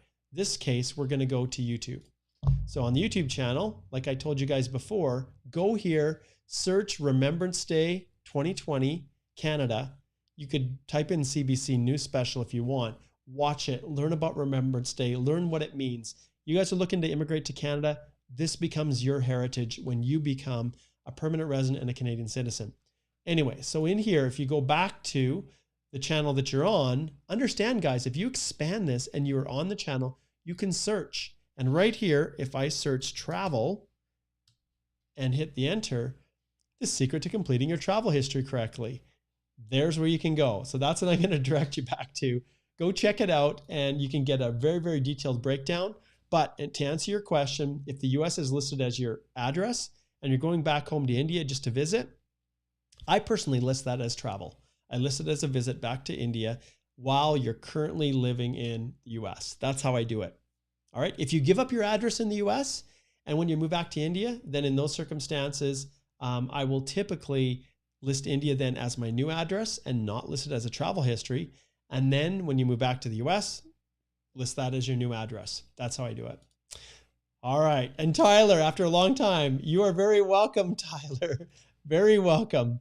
I hopefully we can connect, my friend. Okay. Ryan says, hey, how are you doing? My ECA from Wes back on 2007 was given 2 years equivalency. This year, I upgraded my ECA on Docs by Docs and got bachelor's scores. Can I use the updated report for EAPR? Yeah, of course. If you have not yet obtained an ITA, yeah, you can update. If you've got new education, you go for it. You're very welcome, Yari. Okay. Fersheshi says, hey, my common law partner still bears her ex-husband's surname on some docs. We got her PCC with her current surname and another PCC with her original family name. Is that okay? Using your explanation. I'm gonna ring the bell, say this is what we help our clients with all the time, is sorting through these messy things. But that's why the letter of explanation exists. That's why that client information box exists in your Express Entry application. You have the ability to explain any discrepancies or explain why things are the way they are. Okay. And we help with that all the time. Okay. Saksham says, hey, Mark, I recently got my ITA. That's worth a clap. That's worth an applause. Under the personal history section, since I completed my 12th grade, which category should I choose? Secondary diploma or less than secondary? Since I completed, it would be secondary diploma. That's what it would be if you are, if you're claiming high school. If it's less than secondary, that means you didn't complete high school. So yeah, secondary it would be. Okay, and then let's jump here. Okay, Ryan says, thank you, wishing to talk to you soon. Thumbs up for you as well. Okay. Okay. Yeah. Okay. Prasanna says, will the travel ban be extended beyond November? Yeah. Yeah, I think I already answered that. For sure it will. Tisam, I can tell you that it's all up in the air. It depends on where you're living. Depends upon the travel restrictions with your country. It depends on a whole bunch of things that I can't, there is no direct timeline. Everything is just all up in the air. Okay, let's see this one here. Hey, Mark, will you recommend a person to apply for a study permit to pursue a master's degree provided his visitor visa has been refused twice as the officer thought he would not go back? That's so common when it happens. Recommend applying for a study visa? Well, understand that, the same factors that they look at in refusing the visitor are the same things, especially when you have 2 prior visitor refusals. they're the same factors that they look at for studying. And that's one of them is the fact that there is, you haven't demonstrated an ability that that you would return to your home country. And if you can't do that for a visitor, then it's often they're going to do the same thing for a study permit. There's nothing stopping you from applying, but understand it's going to be really, really difficult in your situation. Okay.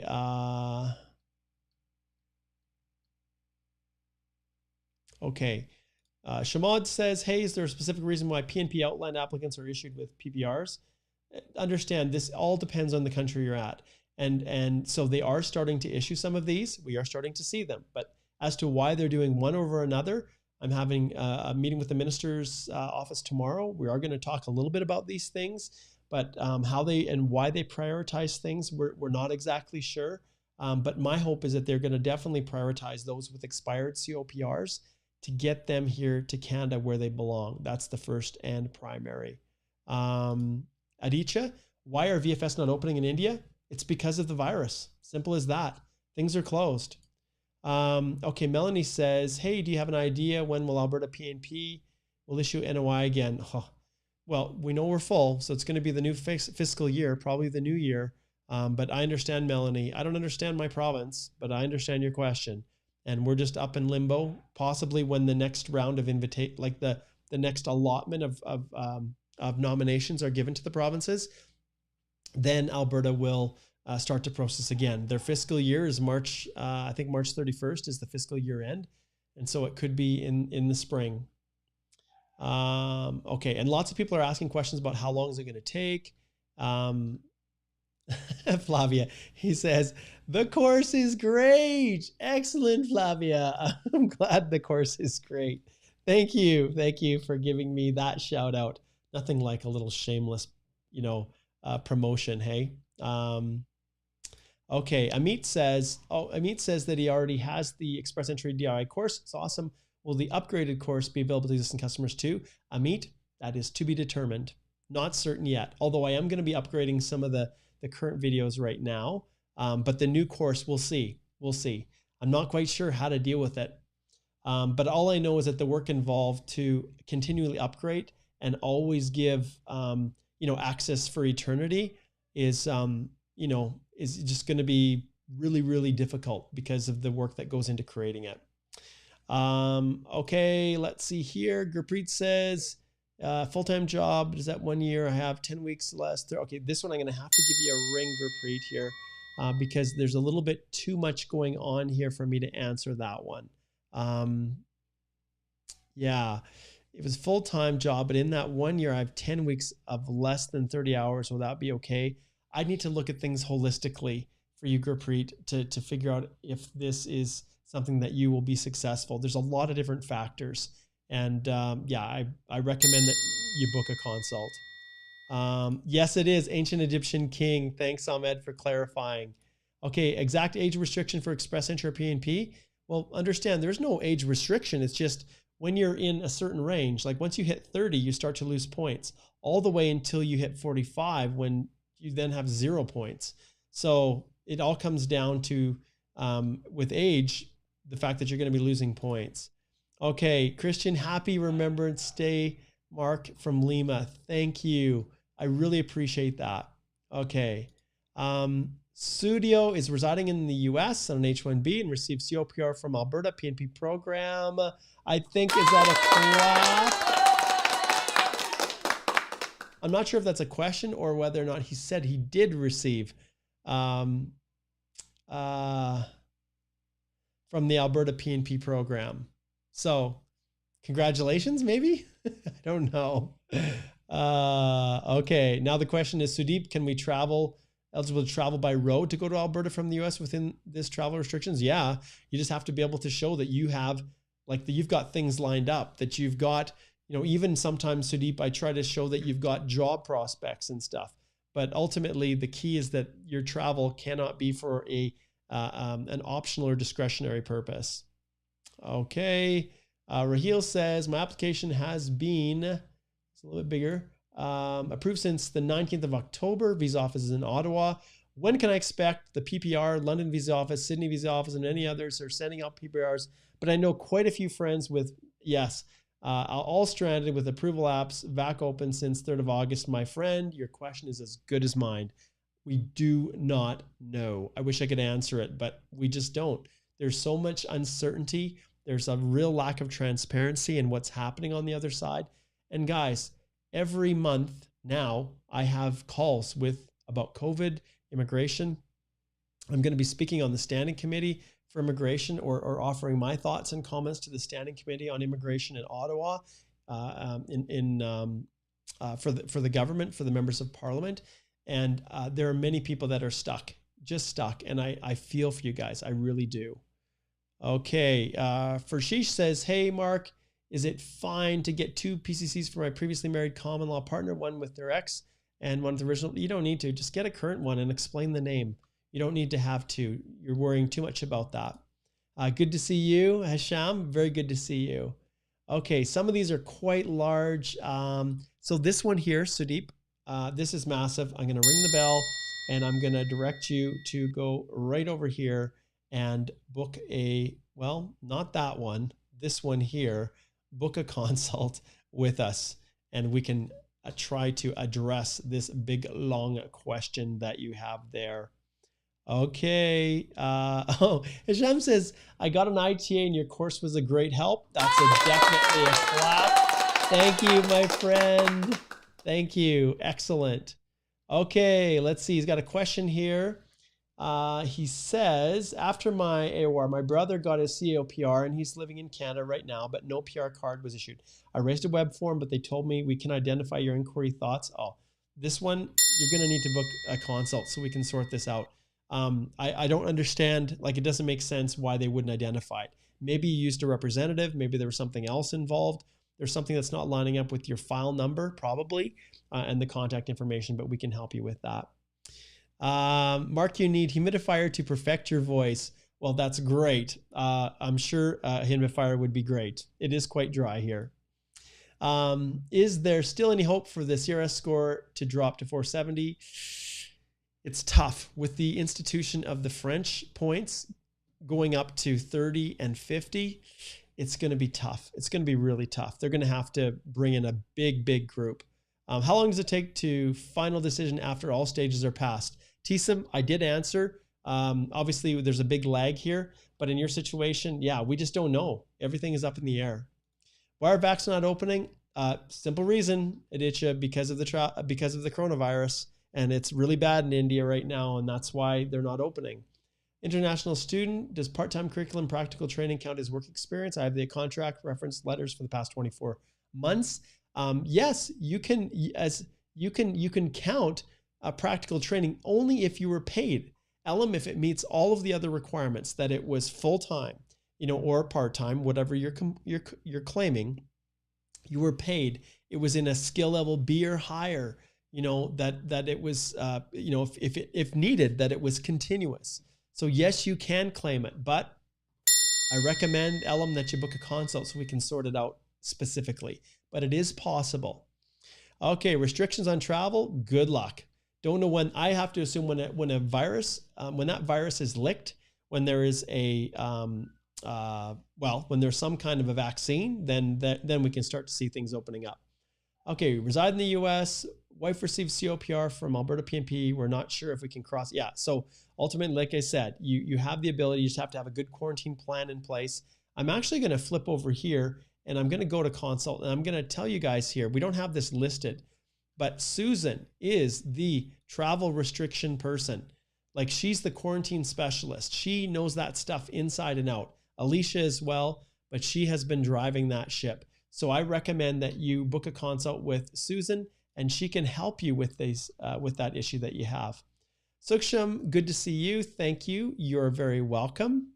Gurpreet says, 1 year NOCB experience in Canada. I was a full-time job, but in that 1 year, I have 10 weeks of less than 30. Yeah, we talked about that one. I've already answered that one. Mark, can I get my biometrics done from another country other than my home? Yep, you can. You just have to notify them. Saksham, you're very, very welcome. My pleasure. How risky is it? Marlene says, adding a non-accompanying spouse after EAPR. Rule says that you can always add any family member at any stage. Yes, Marlene, but you are going to have your CRS score reevaluated, recalculated. And if you're now adding a spouse that you listed non-accompanying and now you're adding them as an accompanying, you will have your CRS score recalculated. And if your score now with your spouse drops below the level that you had when you received your ITA, or I should say the level of the ITA, that round of invitations, then you're going to lose your opportunity. They're going to reject your application. Okay. And with French points, if you're already in with an ITA, they're not going to retroactively calculate.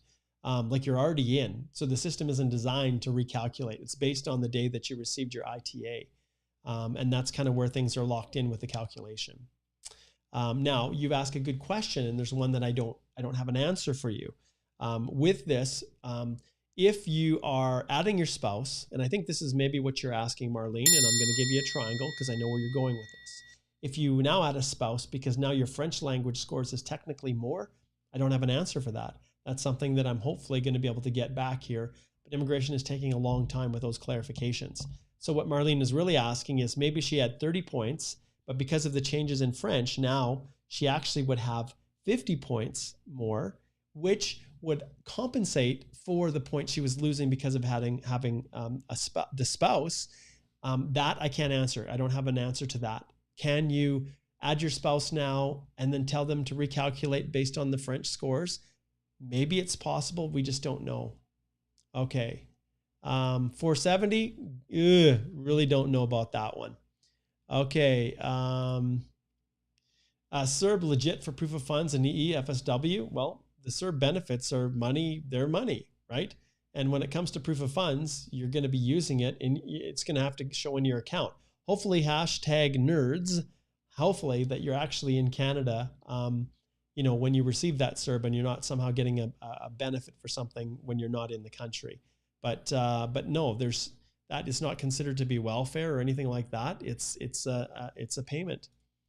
Okay, Hillmark, Lagos, Nigeria. How much is the approximate time to get COPR if IT application submitted in November? Oh, no, wait till the travel restrictions are lifted and then ask me that question. All right, we're just about through. Can I apply for a work visa? I'm Ghana, West Africa. Well, you need to have a job offer from a Canadian company. That you do need. Okay, withdrawing dollars from bank account after AOR affect my application process. Daniel, you need to make sure that those funds are put back in. When you land, you need to be able to demonstrate that you have those funds available for settlement.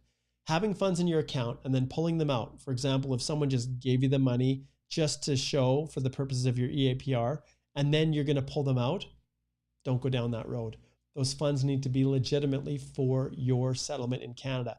Just ask any of those people out there who are currently in Canada, who landed before the pandemic, have not been able to find a job. Ask them how important those settlement funds were. Critical. Okay. Okay. Yes, Raheel, I will definitely raise a voice for people that are all tied up in Ottawa. I will do that. Okay. Tamor says mother got a visitor visa, but because of COVID, she couldn't travel. What do you suggest if or when she can travel? When the travel restrictions are lifted, that's all I can say. Work experience after submitting postgrad work permit, considered qualifying work experience for CEC while awaiting an approval decision. Once you submit your postgrad work permit, they then count work experience starting on that day and not necessarily when you actually get your postgrad work permit. So yes, it's from the date that you submit it. Keep a copy of that submission, and that's how I count work experience. Yeah, so the amount after withdrawing will be below required amount. Yeah, you need to top it up. You don't want to go down that road, Denier. Okay. Will the work experience gained while on paid training, not performing knock duties, be considered qualified experience for the CEC? Work experience gained while on paid training, not performing knock duties. Well, I'm not quite sure what this means. You have to be performing the duties in the knock. But if you are and it's paid, even though they classify it as training, if you're still performing those duties and you're getting paid and it's a skilled occupation, all those kinds of things, then you can count it. Okay, online study, is that a nice step to be able to immigrate to Canada? Do not. I strongly discourage people from studying when right now with this whole pandemic. Like there's so much uncertainty, and I just spending thousands and thousands of dollars to study online with no guarantee that you're going to be able to come to Canada. I never would advise my clients to do that. Never. Okay. Applied for refugee in South Korea, denied departure order. Yes. Will leave from Korea with EU with my departure order, but my wife and kid are on study. Yeah. This one here, you gotta book a consult for us to sort through that one. That one is too complicated. Okay, thank you very much for your time and help. What's your thoughts on the option to choose degree not completed and not ECA for that particular degree in the EE profile? Sure, you can totally do that. List the degree, list that an ECA wasn't obtained, and then you're not going to get points for it. So I will often still upload the degree or diploma if, if you can enter it. If you didn't complete the degree, you can still enter it in there. That's one of the options. That's not a problem, but it doesn't really add anything. I do put that you were studying though during that time in the personal history. You explained my question very well. I hope you will have an answer soon. Thank you. Yes, Marlene, I hope so too. All right. Elam says, thanks for the mark. I've worked for 5 different part pay. Oh yes. Yes. I just finished doing the work history. I'm going to tell you, Elam, to book a consult. I just finished reviewing in detail. We just have a few more things to do for someone who's in the US who had, I think it was 14 different entries for work history, all combined to form just over the 3-year minimum to get maximum CRS points. So, okay, does temporary visa rejections have any effect on your PR? No, you always disclose those, always disclose those. But they are not going to, a temporary visa rejection will not hinder you in any way. But if you fail to disclose, that's misrep. You said today we need to notify them if we are submitting biometrics in another country. Where do I do that? Raise a web form, respond to the instructions that you receive to go get the biometrics, tell them that you're in a different location. You have to work with them, and it's not short, it's complicated. Okay, Tanzil, I quit my job after 1 year, 7 days. Will it be considered 1 year qualifying work experience for CEC? Well, if you've met 1 year, then you've met 1 year. All right. Wow, I caught up. Woo! That was like 2 hours. Once again, right there, guys, the EE DIY course, go to the website. All of the things that I'm teaching you here are all contained in that course. Use the code EEDIY50 and you can get 50% off access to that course. All right. So do it. Do it. I'm going to flip back here once again. And I want to give a big shout out to all of the veterans out there, all of the people who have sacrificed so much to allow me to be free in this amazing land that I call and the world calls Canada, the true North, strong and free. Thanks to those brave people that fought. And all those veterans, thank you. For those of you who are serving now, my heart goes out to you guys on the front lines, in Canada, abroad, peacekeeping, whatever we do. You guys sacrifice so much, and I want to give a big shout out to all of the veterans out there. And in memory to my great uncle, Ivan, who fought in World War II. And thank you, Ivan, for your service. And he was often in the enemy lines. And he had some war injuries that he had to deal with. I remember my grandmother, who is his brother, sister. Ivan was her brother.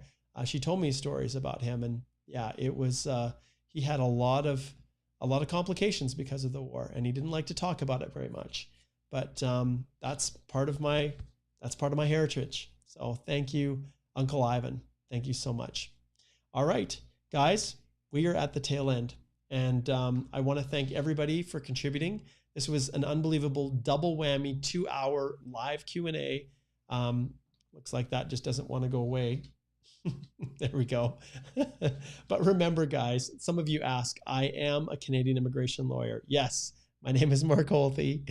I was a former immigration officer, and that's what led me to practicing immigration. And myself and my team, these amazing folks right over here, you can see, and actually if I go to About Us and our team, this amazing team that I have right here, big shout out to all of them. They are awesome. And what's the difference between what we do compared to everybody else? If we go to our approach right here, you'll see we truly are a client-centered firm-supported law firm. And yeah, thank you so much, you guys, for being here, for supporting, for being a part of this. And you've made it really what it is today, a 2-hour extravaganza.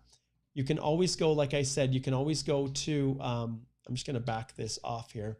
You can always go to the site, book that consult, and yeah, that's pretty much it. Thank you so much for watching today. It was another awesome live Q&A. Watch for the videos. And I guess one last thing I'll show you guys is back on the YouTube channel. And you will, if you go to playlists, you will see one that I'm having a lot of fun with, which is called Wild Tips on Immigration. Hey guys, it's Mark Holthe. So you guys have got to go here and check this one out. This is one of, I record these in the wilds of Canada. And this is the first one of many that is going to be pushed out. I love the immigration consultant that always puts a thumbs down no matter what I post. I love it. It makes it real. It lets me know that people are getting irritated when I call them out. Anyways, so go check this out. This is going to be, like I said, a playlist in and of itself that is all about little tips on immigration, but me sharing experiences as I'm recording out in the wilds of Canada. So go check out that playlist. All right. Enough's enough. Let's bring this to a close. I don't want it to end, but we need to. So this is Mark Holthe, Canadian immigration lawyer. Yes, ex-immigration officer and former high school teacher, signing off, wishing you guys all the best as you navigate this crazy world that we call Canadian immigration. Cheers on this amazing Remembrance Day.